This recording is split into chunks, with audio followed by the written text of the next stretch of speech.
Buenos días, compañeros. Mi nombre es Eduardo Rojas Vela.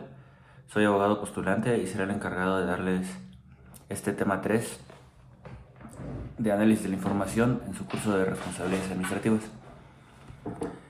A manera de introducción, me gustaría como dar unas nociones respecto de qué vamos a hablar en este tema. Es un tema bastante largo, realmente más que una clase como tal de análisis de la información. Yo creo que lo más correcto sería utilizar el término de cápsula, pequeña cápsula o brevario, para tener nociones generales de lo que es el análisis de la información, para qué nos sirve, cómo puede ser utilizado, digamos, eventualmente en un procedimiento judicial, cuáles son las utilidades, cuáles serían las desventajas. Trataremos de abarcar estos puntos básicos. Eh, Esperamos que nos dé tiempo suficiente. Y para no demorarnos más, me gustaría entrar como tal al tema de qué entendemos por análisis de la información.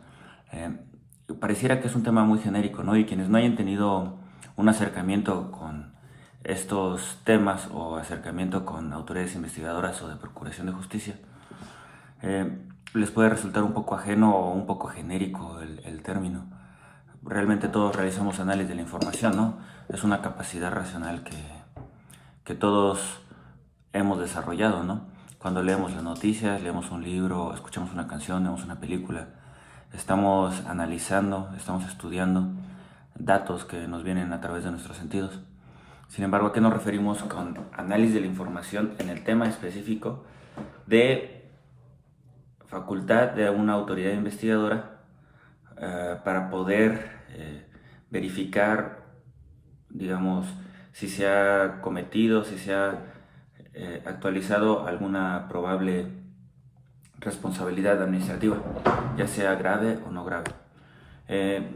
Sobre esta base podemos establecer que el análisis de la información en términos de responsabilidades administrativas, autoridades investigadoras, consiste en la recabación, obtención de información, su procesamiento y eventualmente su diseminación, su presentación ante otra autoridad que pueda ser útil para la integración de una responsabilidad administrativa.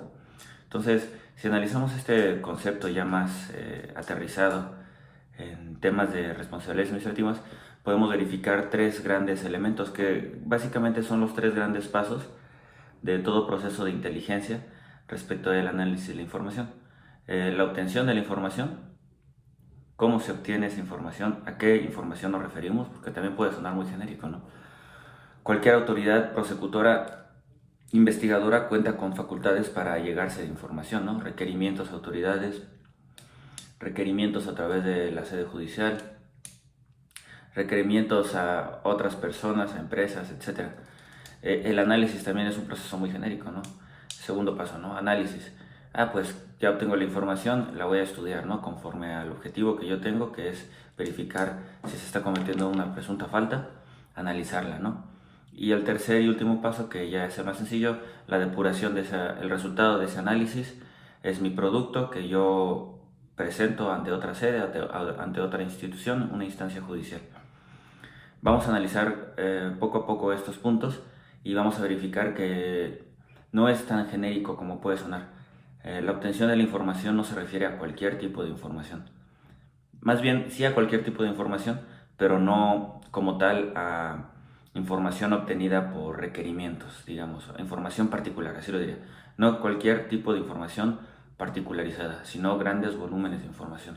Creo que es el punto principal de la obtención de la información, y el procesamiento no se refiere al que realiza, digamos, propiamente una persona física que esté verificando documento por documento, sino podríamos decir que este proceso lo realiza ya la inteligencia artificial, procesadores, en donde pueden manejar grandes volúmenes de datos y buscar la información en muy poco tiempo. Y ya el tercer proceso, que sí es un proceso más operativo, es el que puede realizar un analista que al ver el resultado que da, que arroja la computadora, el cálculo, y esa información ya trasladarla a otra autoridad.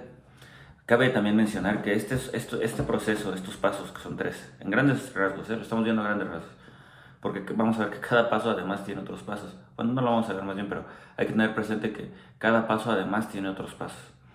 Y estos tres pasos, que es recopilación, análisis y diseminación, no solo se ve en un solo momento.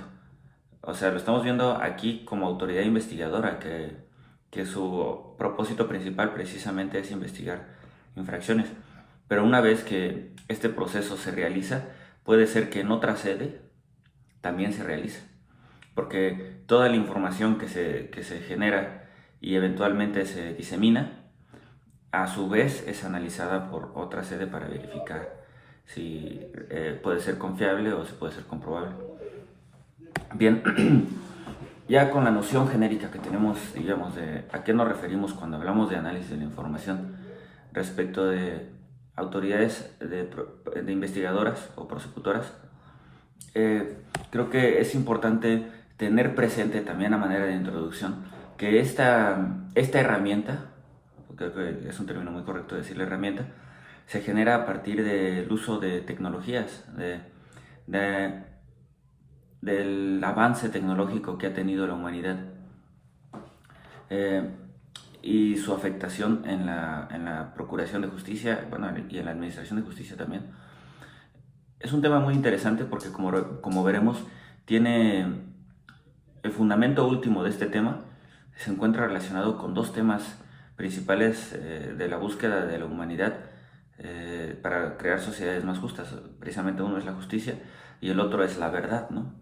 No tratamos de nosotros de dar una respuesta de qué es la justicia o qué es la verdad, ¿no? Si no lo pudieron dar en el juicio más famoso del que se ha dado cuenta en la historia, en el juicio de Cristo.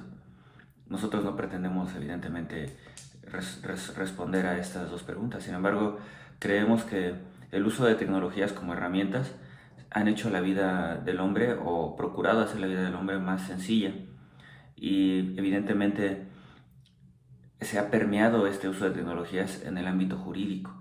Y si bien no queremos decir que todo es bueno, ¿no? Que el uso de las tecnologías ha mejorado absolutamente todo, también tiene sus críticas y sus deficiencias que precisamente tienen que ser mejoradas y perfeccionadas, pero sí han hecho más asequible, más sencillo buscar este propósito tanto de verdad y de justicia. Estos dos términos o estos dos grandes principios que tienen que ver precisamente con el análisis de la información, como lo vamos a ver a continuación. ¿Por qué decimos que la justicia?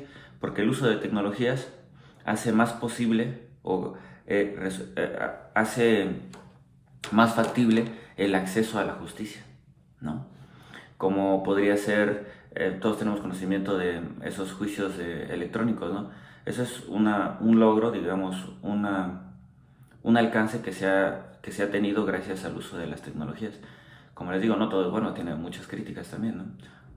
Y otra, eso es en cuanto a la justicia, ¿no? El acceso a la justicia, también la justicia más pronta, que por ejemplo ya quien no usa ordenadores o computadoras para la labor jurídica, y el uso de las tesis, los sistemas de búsqueda. Pero también fíjense que el sistema de búsqueda es un ejemplo muy claro del análisis de la información, pero lo vamos a tratar un poquito más adelante. ¿Cómo se llama? También en cuanto al acceso a la verdad o verificar la verdad de los hechos en un juicio, por ejemplo, también el uso de las tecnologías nos ayuda, ¿no? Por ejemplo, las videograbaciones que nos pueden dar cuenta de hechos que no podemos percibir a través de los sentidos porque son hechos que ya acontecieron, ¿no?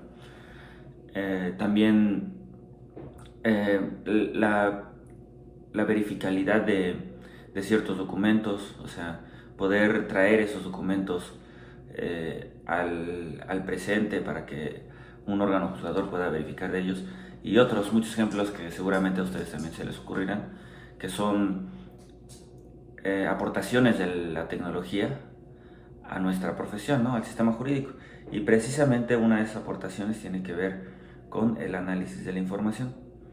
Entonces, con base en esta pequeña introducción que hemos tenido, les pediría solamente que tuvieran a su alcance un código, una ley general de responsabilidades administrativas, un código federal de procedimientos civiles y tal vez también la ley federal de procedimiento contencioso administrativo para que podamos verificar cuáles son los alcances o hasta qué punto derivan las facultades, el fundamento de las facultades de las autoridades investigadoras para poder allegarse de información obtenida a través de medios tecnológicos, su desarrollo y eventualmente qué alcance jurídico podrían tener en un tribunal o ante un órgano que juzgue. Porque lo que se busca precisamente por una autoridad investigadora no solo es allegarse de información que eventualmente no pueda ser inútil, ¿no? Que no pueda demostrar ante un tribunal, sino que esa información sirva como fundamento, sirva como base para acreditar los hechos que está tratando de acreditar, ¿no? Los hechos que son el supuesto de una supuesta falta administrativa. Como les decía al principio, yo soy abogado postulante y creo que el matiz que le quiero dar a esta cápsula es un matiz práctico, para que a ustedes les sirva en su desarrollo profesional, en el despliegue de sus actividades, si son autoridades o incluso son abogados postulantes, porque como vamos a ver, esta información, si pretende ser incorporada como prueba, debería cumplir con ciertos requisitos. No es nada más como, ya me hice de esta información, entonces la voy a presentar, porque como todos sabemos, se tienen que respetar los derechos humanos, ¿no? Si una prueba no respeta los derechos humanos, no puede ser utilizada en un juicio ni en un procedimiento judicial como prueba, porque precisamente sería considerada o tendría que ser argumentada como una prueba ilícita. Bien, entonces el primer elemento de estos tres grandes elementos que vimos, de estos tres grandes pasos que abarca el análisis de la información, el primero de ellos dijimos que se refiere a la obtención de la información. Una autoridad investigadora, ¿cómo obtiene información? Ya lo habíamos dicho, ¿no? La principal facultad para obtener información es el requerimiento, el requerir a otras autoridades a través de un oficio. En la práctica regularmente se hace con fundamento en mis facultades. Te pido que me entregues esta información, ¿no? O una auditoría, ¿no? Voy a realizar una auditoría para que de tal fecha a tal fecha me digas, me muestres tu contabilidad, por ejemplo, ¿no? Y me digas cuáles fueron las actividades que desarrollaste. Bien, entonces, cuando hablamos de análisis de la información, ¿cómo se obtiene la información, que es la principal fuente, que es la herramienta principal con la cual se va a desarrollar este proceso de inteligencia? ¿De qué manera obtenemos la información? Para este tópico me gustaría poner como ejemplo una de las instituciones en donde más claramente se ve esta recopilación de la información, que es la Unidad de Inteligencia Financiera. Yo creo que es de las primeras unidades que usa estos métodos de inteligencia. De hecho, la Unidad de Inteligencia Financiera, contrario a lo que se pueda pensar o lo que se nos ha hecho creer en los medios y todo, el propósito que tiene únicamente es de análisis de la información. Lo único que hace la Unidad de Inteligencia Financiera, o que debería hacer, es generar información para distribuirla a otros órganos, ya sea de inteligencia, el CISEN, por ejemplo, o de procuración de justicia como la Fiscalía, que pueda armar casos y que ellos sean los que eventualmente diseminen la información ante un tribunal y puedan determinar la responsabilidad de conductas ilícitas, ¿no? Entonces, la Unidad de Inteligencia Financiera cuenta con facultades para recabar información basadas en el reglamento interior de la Secretaría de Hacienda y Crédito Público, que le permite ¿cómo se dice? Que le permite almacenar la información que es obtenida a través de instituciones financieras, a través de entes particulares, a través de entes públicos, entes de fiscalización, entes de seguridad social, entes de comercio exterior, entes de registro público.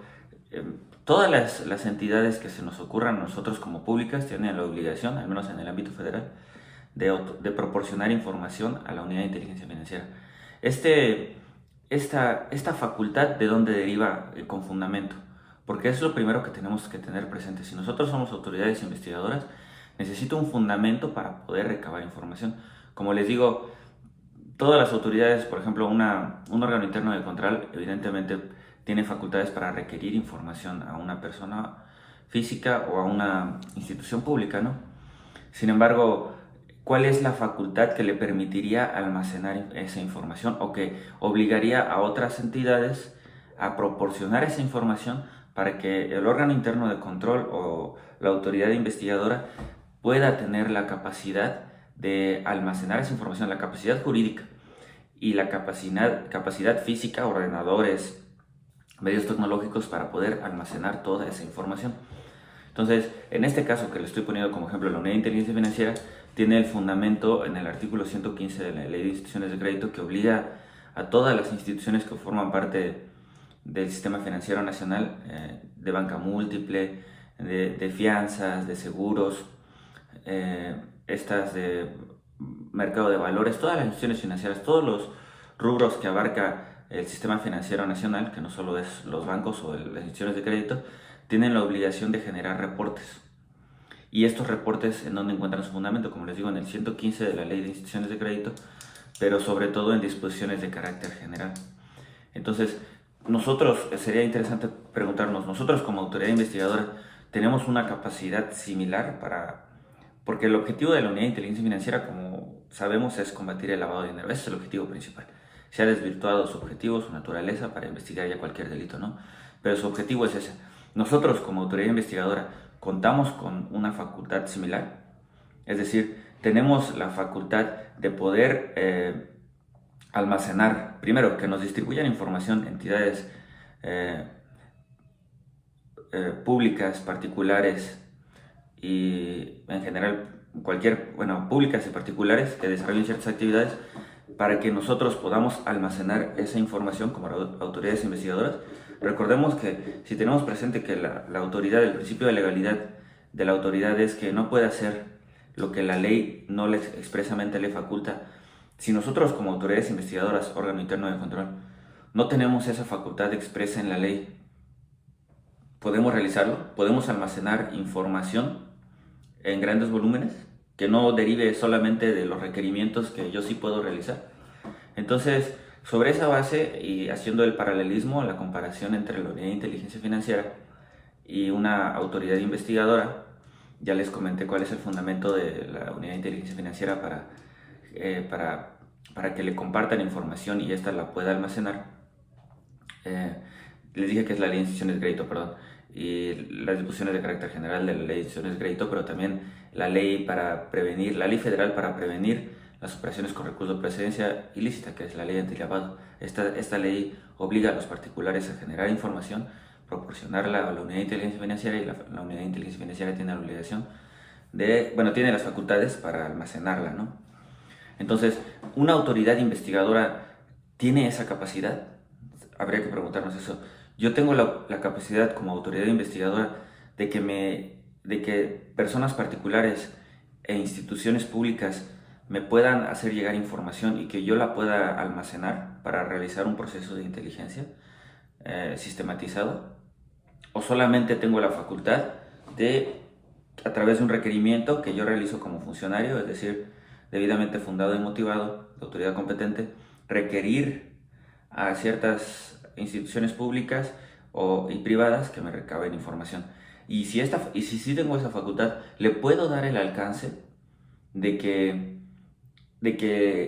instituciones públicas y privadas tengan la obligación de estarme alimentando de información.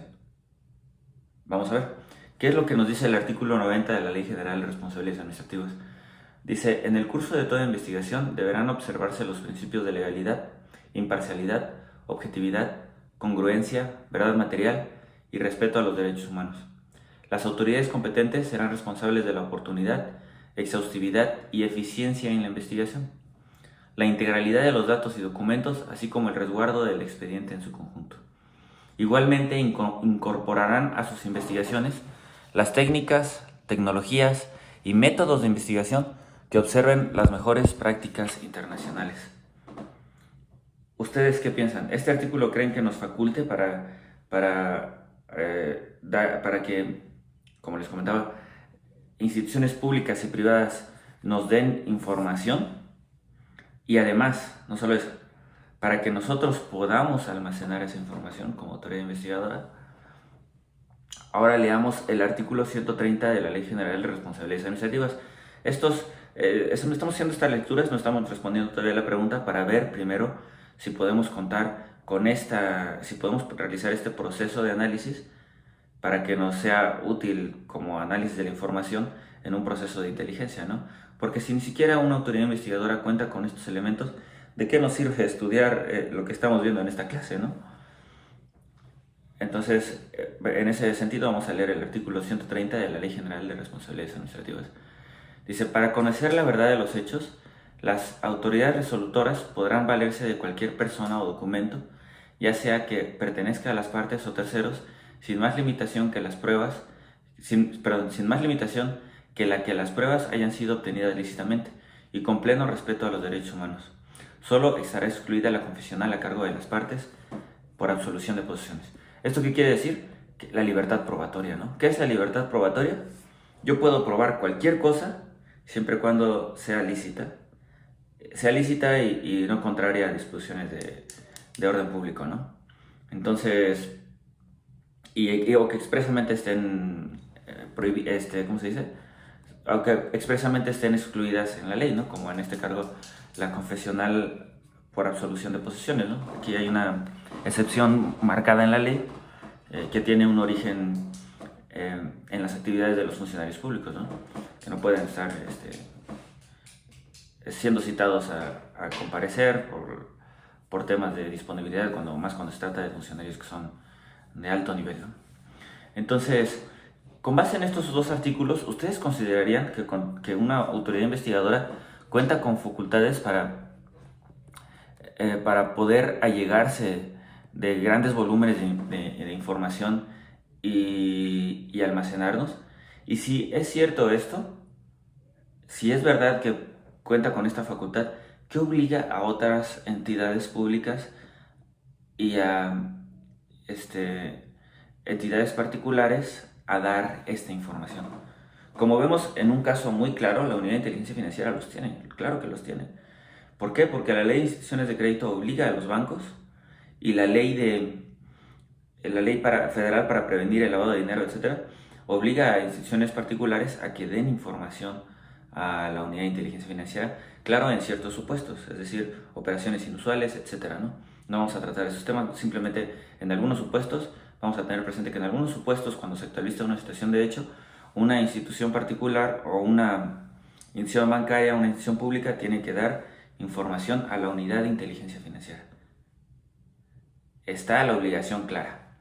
En este caso, en una autoridad investigadora, yo no, al menos, disculpen, bueno, tal vez ustedes que estén más inmersos en ese tema, pero yo no conozco que exista la obligación de parte de algún particular de mandar información a, a una auditoría, perdón, a un órgano interno de control, a una Secretaría de la Función Pública, a una auditoría superior de algún estado, de la federación.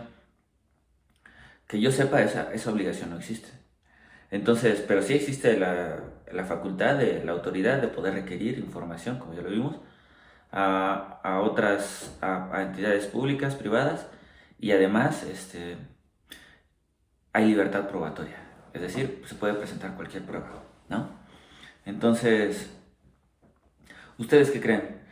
Si hay obligación, si hay obligación, ¿cómo se realiza? No hay fundamento, al menos como les comento, yo no conozco algún fundamento que obligue a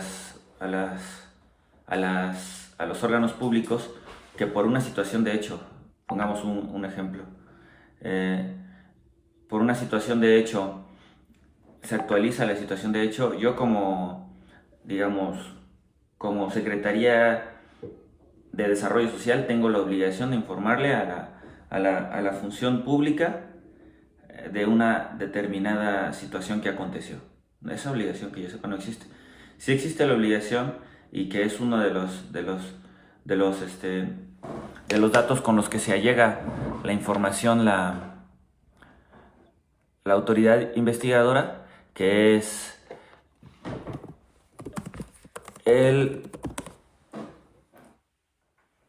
las declaraciones patrimoniales, ¿no? Las declaraciones que realizan los órganos los organismos patrimoniales, perdón, los órganos, la propia Secretaría de la Función Pública del Estado o en su caso sí, del Estado de la Federación, que realiza cada año con base en la ley eh, para que presenten sus declaraciones patrimoniales, ¿no? Y esta información sí puede ser almacenada y se cuenta con ella en la Secretaría, en el órgano interno de control de la función, la Secretaría de la Función, órgano interno de control de cualquier entidad. Y esto es un elemento que puede ser utilizado eventualmente como almacenado para realizar un análisis de información importante, ¿no? Porque realmente genera grandes volúmenes de la información. Sin embargo, digamos, yo sé que en materia de investigación es importante, mientras más información se cuente, es mejor, ¿no? Entonces, solamente contamos con esta información, no podemos contar con otro tipo de información, es decir, como les digo, que se actualice un supuesto de hecho que permita o que obligue a una entidad pública, a una entidad privada a informar cuando se trate de algún funcionario público. Hoy, por ejemplo, se me ocurre un ejemplo muy claro, que un funcionario público, un jefe de departamento de finanzas, adquiera un vehículo de lujo, ¿no?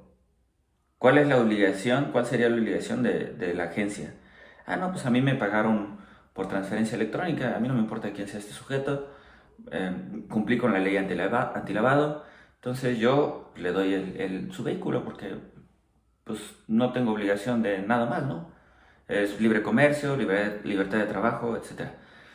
Y este funcionario evidentemente podría pensarse pues que su nivel salarial, su nivel de funcionario de media categoría no es no le alcanzaría para comprarse un vehículo de lujo, ¿no? Entonces habría la obligación, si no existe requerimiento del órgano interno de control, de pedir de que el particular le hiciera llegar esa información a través de un reporte. Creo que el ejemplo aquí es muy claro y la respuesta evidentemente también es muy clara. No existiría la obligación, no podría obligarse al particular a imponerle una carga que la ley no lo está obligando para presentar determinada información, ¿no? Evidentemente eso es imposible. La ley, como base en este principio de legalidad, que dice que las autoridades solo pueden hacer lo que la ley les determina, su parte contraria es que el particular solo está obligado a lo que la ley le determina, ¿no? Y lo que no le está obligado le está permitido. Entonces no se le puede imponer una carga, digamos, a través de un convenio, ¿no? Por ejemplo, yo soy el órgano interno de control y voy a organizarme con los empresarios de mi estado para decirles que la corrupción es un problema muy grande, que hay que combatirlo, y voy a hacer un convenio con todos ellos para que me proporcionen información. Un convenio, digamos, en materia contractual, ¿no? Un convenio de, de entrega de información. Sería un convenio ilegal, ¿no? ¿Por qué sería un convenio ilegal? Porque no está previsto en una ley, principio de reserva de ley, y además porque se estaría compartiendo datos confidenciales, ¿no? Datos personales de las personas que desarrollarían esas actividades, no obstante que sean funcionarios públicos. Si se prevé en la ley, yo creo que evidentemente también habría que muchos temas de argumentar sobre legalidad y más que está de moda esto de los datos confidenciales, etcétera, pero creo que le daría un sustento aún mayor y útil a las autoridades investigadoras para poder integrar sus expedientes. Yo creo que como se está desarrollando el medio tecnológico, les decía, es algo a lo que vamos a atender.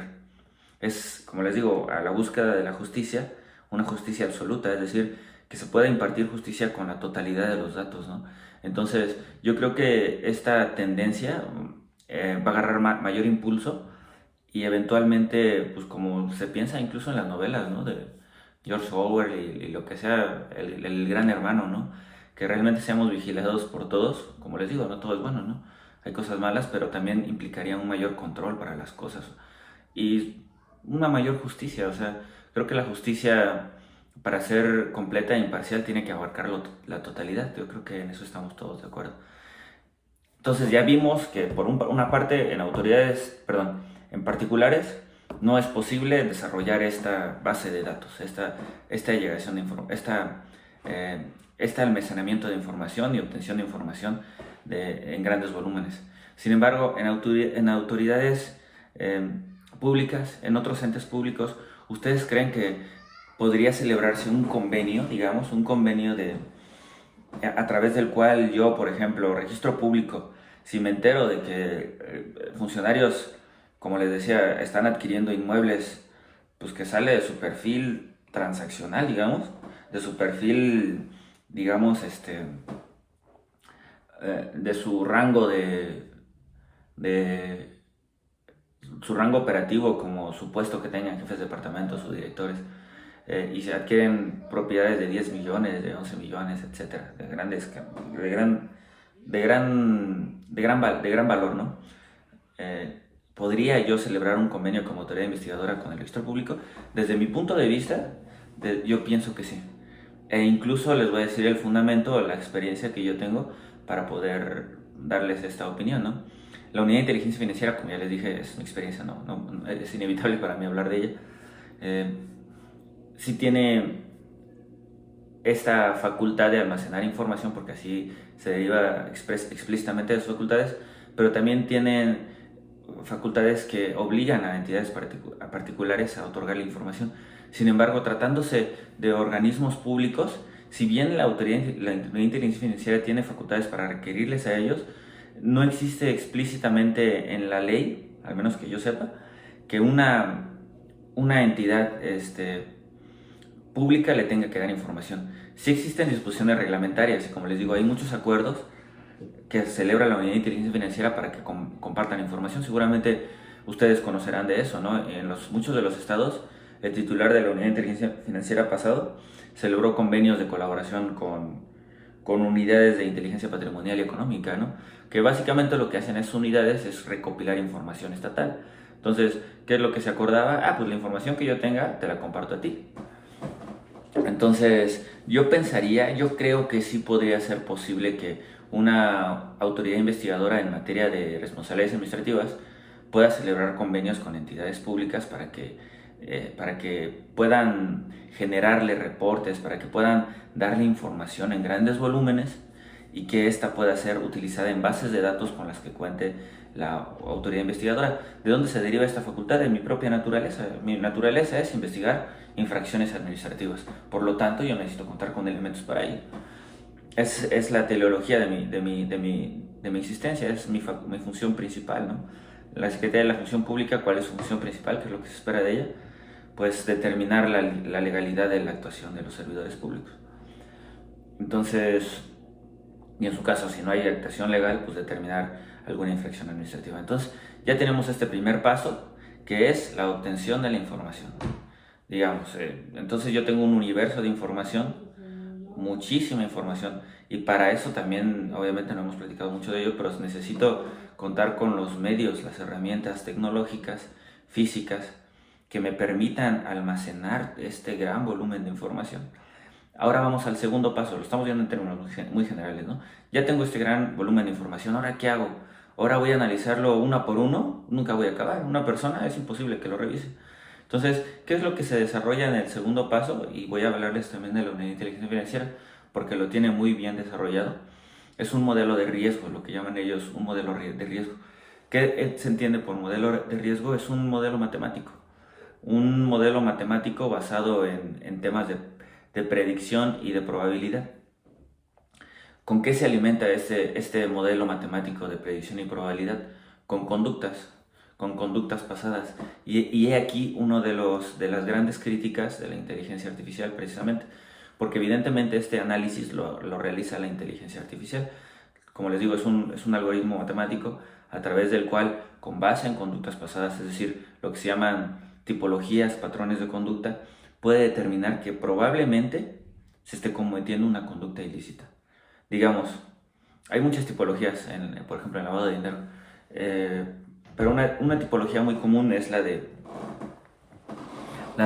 los hombres de paja o los burritos, como se les conoce, los prestanombres, ¿no?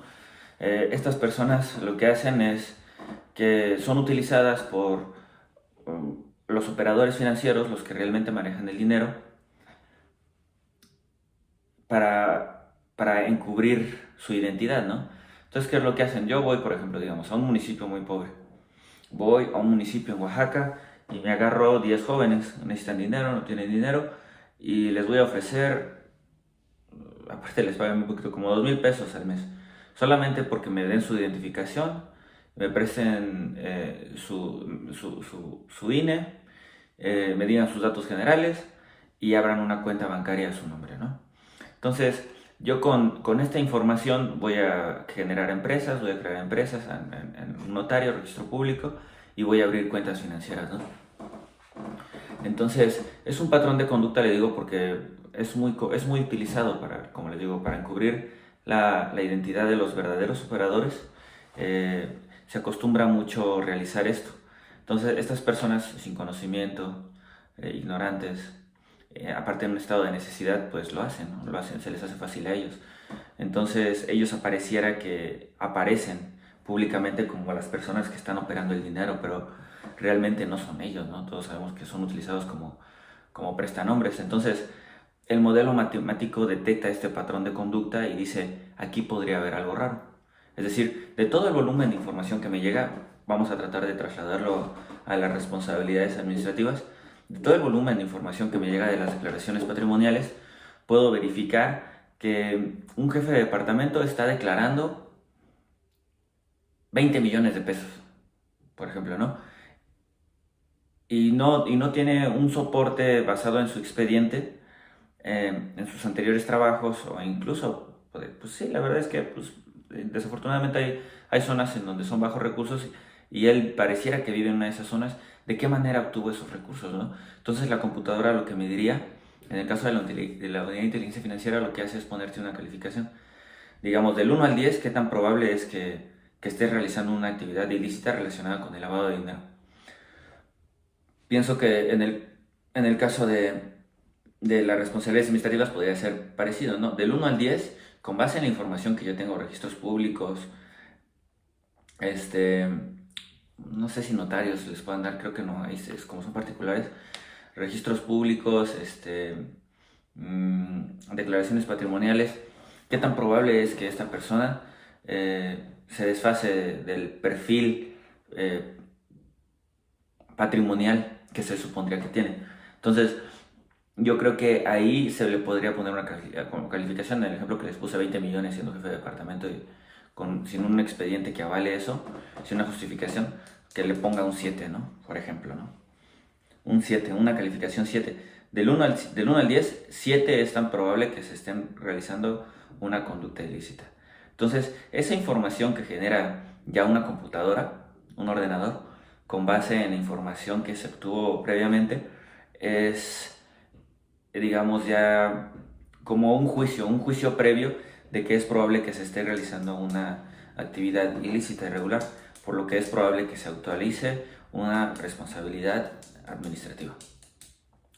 Entonces, como les digo, aquí surge una de las principales críticas de la inteligencia artificial, porque evidentemente la inteligencia artificial actúa con base en lo que el operador, el que la programa, le va a decir, ¿no?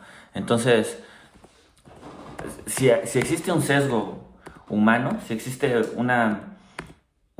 ¿cómo se dice? Tiene un nombre específico, no logro recordar la palabra ahorita, es un prejuicio. Si existe un prejuicio humano, ese prejuicio lo va a trasladar a la computadora. Y como ejemplo les puedo poner que, por ejemplo, en Estados Unidos hay una inteligencia artificial que es la que desarrolla este tema de la prisión preventiva. Entonces, la prisión preventiva se hace con base en un algoritmo, tomando en cuenta la información del sujeto que está siendo juzgado, para determinar qué tan probable es que se dé a la fuga si queda en libertad durante el procedimiento penal. Entonces, se hace un análisis, la computadora hace un análisis y entonces arroja una calificación, podemos decirlo, de qué tan probable es de que se fugue. Lo sorprendente de este sistema, que ya funciona en algunos estados de Estados Unidos, es que es muy preciso, incluso más preciso que, que la actividad judicial que puede desarrollar pues sí, un juez. Entonces, y obviamente se hizo la comparativa de cuando un juez juzga, el periodo que un juez ha juzgado, cuántos se han dado a la fuga y cuando la máquina lo ha hecho, quiénes se han dado a la fuga, ¿no? Y es sorprendente que las máquinas hayan sido más exactas que los jueces, ¿no? Entonces, pero el problema, como les digo, son los sesgos, porque allá también se dieron cuenta que con las personas de color la ley, o sea, la máquina era más dura, ¿no? Desafortunadamente también es la base de datos con la que cuenta. Evidentemente, si tú me estás alimentando, la máquina, bueno, no dice eso, ¿no? Pero si la máquina le estás alimentando de eso, pues la máquina piensa que ser una persona de color podría ser considerado como un perjuicio o como una probabilidad mayor de que se pueda dar a la fuga, ¿no? Entonces, hay que ser muy precisos, quirúrgicos, como se dice, en el momento de generar estos algoritmos, esta infraestructura que nos permita contar con un modelo de riesgo, ser lo más objetivos posible, ¿no? Pero como les digo, eso es realmente casi imposible. Entonces, la máquina inevitablemente va a contar con nuestras deficiencias. Y además es inevitable también, porque si lo hace un ser humano, pues serían las mismas deficiencias, ¿no? O sea, los mismos prejuicios con los que contaría para determinar una responsabilidad. Entonces, ya vemos a grandes rasgos también lo que es el análisis de la información. Este producto que nos da un ordenador con base en una calificación, podemos decir, entonces yo ya podría tener un caso aquí. Yo ya podría tener un caso de presunta responsabilidad.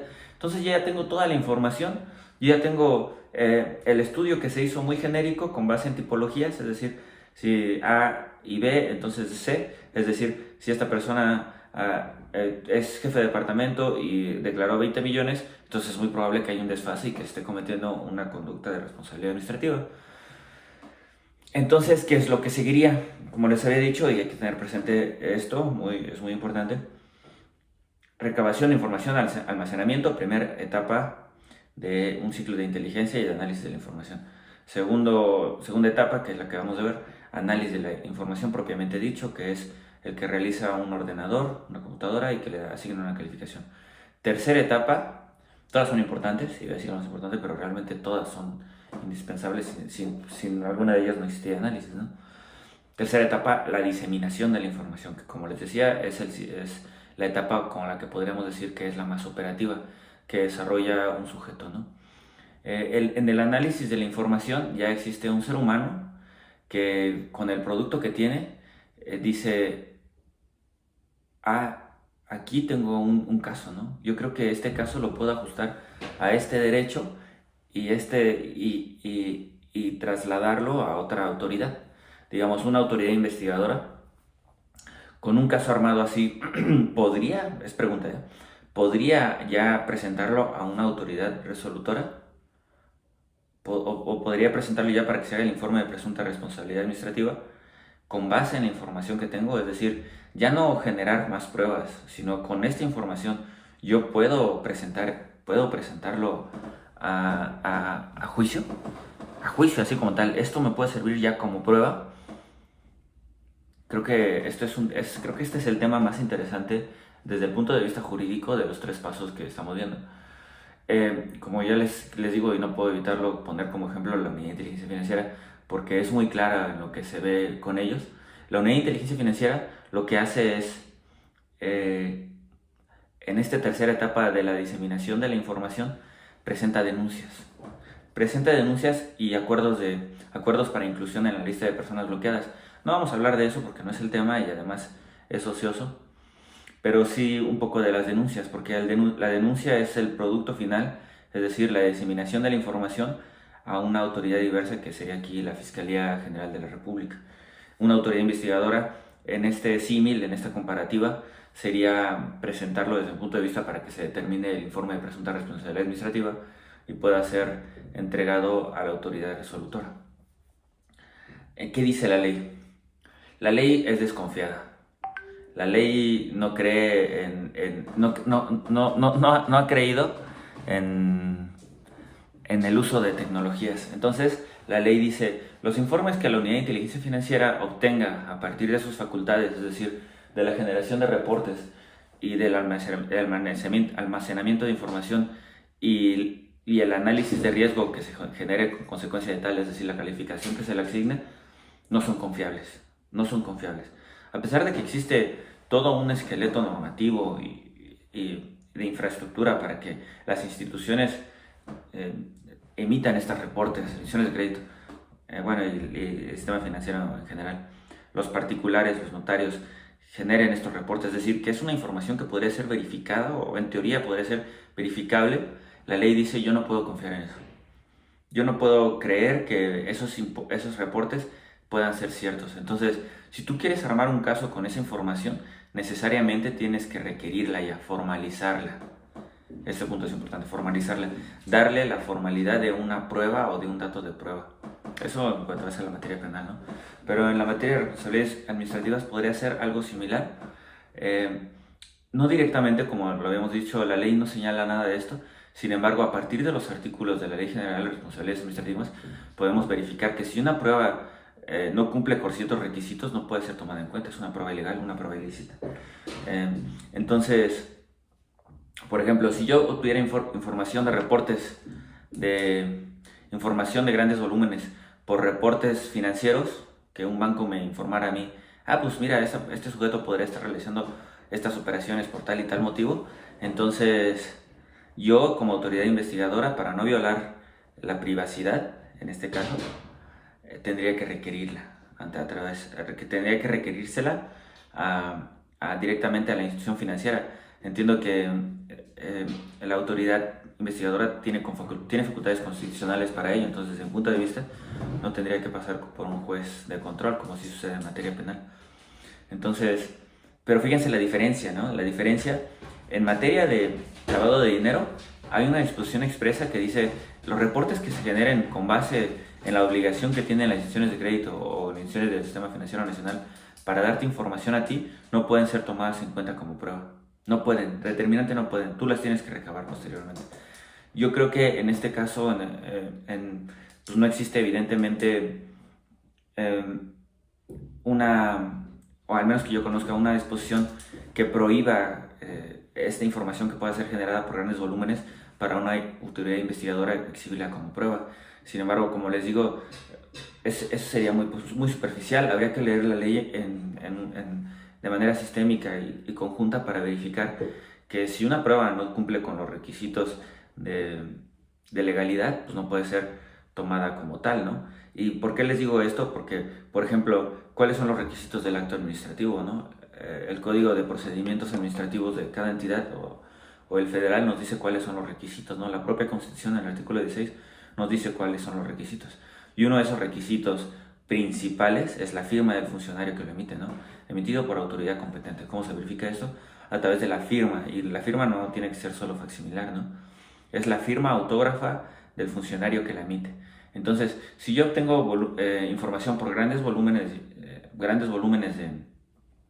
de datos, evidentemente no voy a cumplir con este requisito, ¿no? Aun cuando yo tenga almacenada grandes volúmenes de información y me haya dado un resultado favorable, yo no podría usar este acto administrativo porque no tiene la firma autógrafa del funcionario, podría pensarse, ¿no? Sin embargo, como les digo, la tecnología nos ha alcanzado y yo creo que el futuro es que esto se desarrolle aún más. Ahí está la FIEL, ¿no? La FIREL, la FIEL, la firma electrónica. Entonces, evidentemente, yo creo que en algún punto las autoridades tendrán la obligación de remitir esta información con firma autógrafa y ahora sí podría ser utilizada como prueba de esa información. Sin embargo, en la actualidad, como les digo, la ley es muy desconfiada y no permite que las autoridades investigadoras utilicen, bueno, en el caso de la Unidad de Inteligencia Financiera estoy hablando más bien, no permite que la UIF, por ejemplo, utilice estos reportes como prueba, porque existe disposición expresa que la prohíbe, ¿no? Entonces, para finalizar, ya ir finalizando, en esta tercera etapa nos encontramos con este gran problema, ¿no? Esta información que yo quiero diseminar, ya armado mi caso, la puedo formalizar en un procedimiento, puede servirme como prueba y vamos a ir a ver ciertas obstáculos que habría que sortear con el tiempo, ¿no? E incluso yo les dejaría este interrogante. Es interesante verificar que eventualmente una autoridad resolutora cuente con facultades para también allegarse de medios probatorios. Eso sería muy interesante, ¿no? Porque la ley dice, los códigos de procedimientos dicen: Cuando el juez, para llegarse a la verdad, puede hacerse valer de cualquier medio. Imagínense, o sea, eso evidentemente rompería con el principio de prosecución de parte, ¿no? O de instancia de parte, ¿no? No estoy hablando del amparo, sino en general de los procedimientos de naturaleza civil que se incluyen en la materia administrativa, ¿no? Que es que el que está interesado, la parte que está interesada, le tiene que dar seguimiento a su asunto. El juez no puede intervenir, ¿no? El juez es imparcial. Entonces, no podría pensarse que, o sea, sería buscar una justicia más completa, ¿no? Realmente el juez puede contar con mayores elementos para juzgar, pero no podría pensarse que está violentando este principio. Yo creo que estas interrogantes van a tener que ser eventualmente tratadas, eventualmente desahogadas y superadas, con muchos defectos, muchas deficiencias, muchos errores y también muchos aciertos para lograr los principios que decíamos al principio de la clase, ¿no? Bueno, de esta cápsula, que es una justicia real, completa, y buscar la verdad de los hechos, ¿no? Entonces, espero que esta clase, bueno, esta cápsula les haya resultado interesante. Eh, que si tienen dudas, háganmelas saber. Yo con gusto yo las podemos platicar, generar más dudas, o realmente si realmente la duda puede ser superada, pues responderla. Mi nombre, como ya les dije, es Eduardo Rojas Vela. Mi correo electrónico es eduardorrv@gmail.com. Estoy a sus órdenes y los felicito por tener interés en estos temas. Y felicito y agradezco también a los organizadores de este curso. Creo que el tema es muy novedoso y, como vimos, imagínense solo en una pequeña cápsula, un tema, cuántas cosas puede abarcar. Entonces creo que sí es importante que tanto abogados como postulantes como autoridades estén en constante actualización de estos temas para que todos nos veamos beneficiados, ¿no? Si una autoridad realiza una buena investigación, un buen caso, a mí como abogado postulante me obligan también a estudiar, y que yo creo que la actividad jurídica se va perfeccionando y se hace más fina, ¿no? Sería todo de mi parte. Como les comento, solo repasar los tres grandes pasos del análisis de la información: proceso de inteligencia, la obtención de información, almacenamiento, análisis de la información y diseminación de la información. Como ya vimos, cada etapa tiene sus grandes retos, y además cada etapa tiene otras subdivisiones que podríamos realizar. Sin embargo, es imposible abarcarlo todo, y agradezco mucho que me hayan escuchado. Espero que tengan un gran día.